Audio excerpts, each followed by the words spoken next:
हमें तो ये सीखना चाहिए अब कि हमारी अपनी सरकार कैसे बने। हम 30% है, हम किसी के पीछे नहीं लगना चाहते, कोई हमारे पीछे लगे और चलाए। हमारे से पंजाब के लोग बहुत समझदार हैं।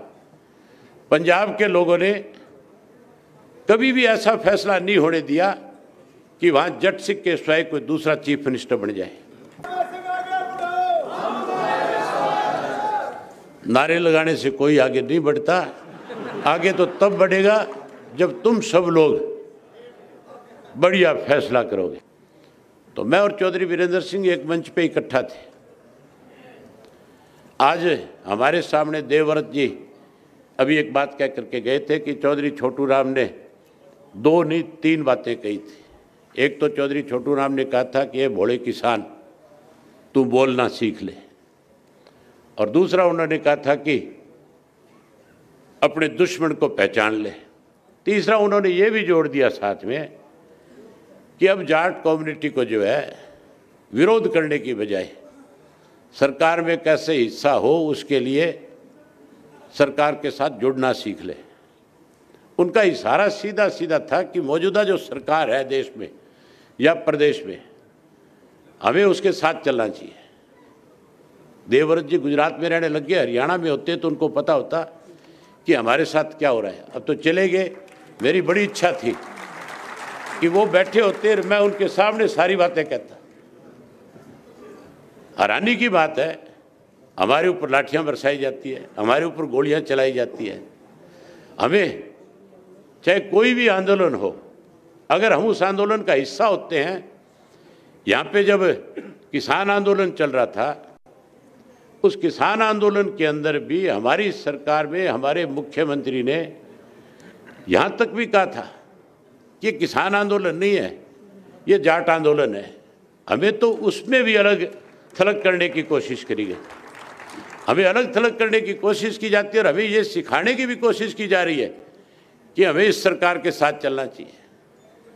हमें तो ये सीखना चाहिए अब कि हमारी अपनी सरकार कैसे बने। हम 30% है, हम किसी के पीछे नहीं लगना चाहते, कोई हमारे पीछे लगे तब जा कर के आप ये मान के चलो हम 30% वाले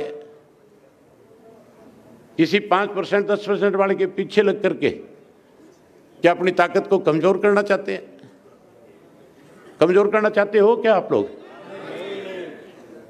हाँ, तो हमें तो कैसे हमारा राज बने, कैसे हम सत्ता में आए, कैसे हम अपनी सरकार चलाएं। हमारे से पंजाब के लोग बहुत समझदार हैं।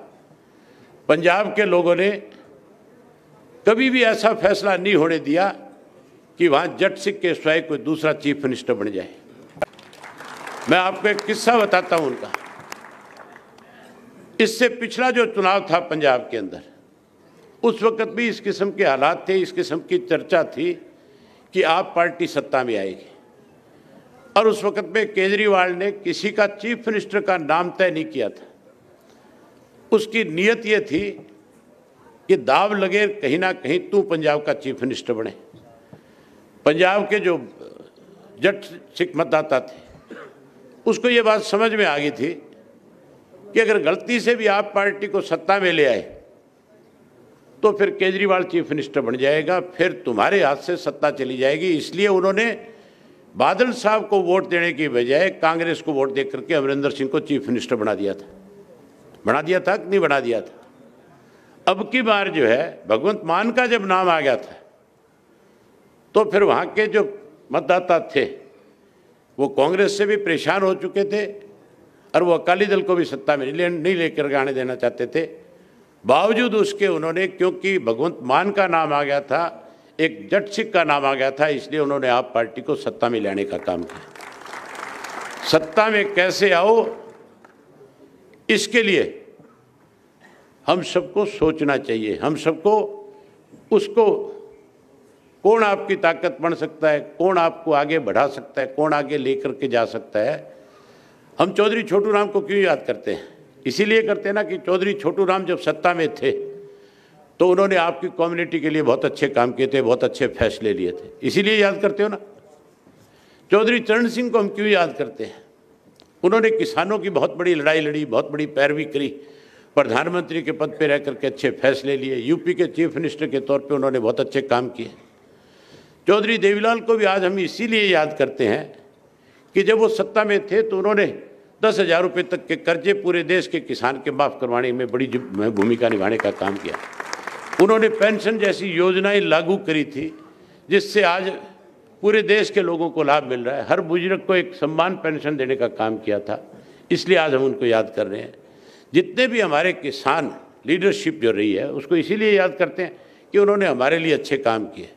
मैं आप लोगों का ज़्यादा समय न लेकर के सिर्फ एक ही बात आपसे आखिर में कहना चाहूँगा कि हमें अपने समाज को आगे ले जाने के लिए सबको मिलजुल करके राजनीति से ऊपर उठ करके समाज के हित में जो फैसले हैं वो हर हालत में लेने चाहिए, और उसके लिए कोई भी व्यक्ति अगर पहल करे और मेरे जुम्मे कभी भी आने वाले वक्त में कोई इस तरह की जिम्मेवारी लगाए कि समाज के लिए हम ये फैसला लेने जा रहे हैं और आपको इसके लिए कोई स्टेप डाउन करना पड़ेगा, तो मैं बिना किसी झिझक के अपना स्टेप डाउन करके भी समाज को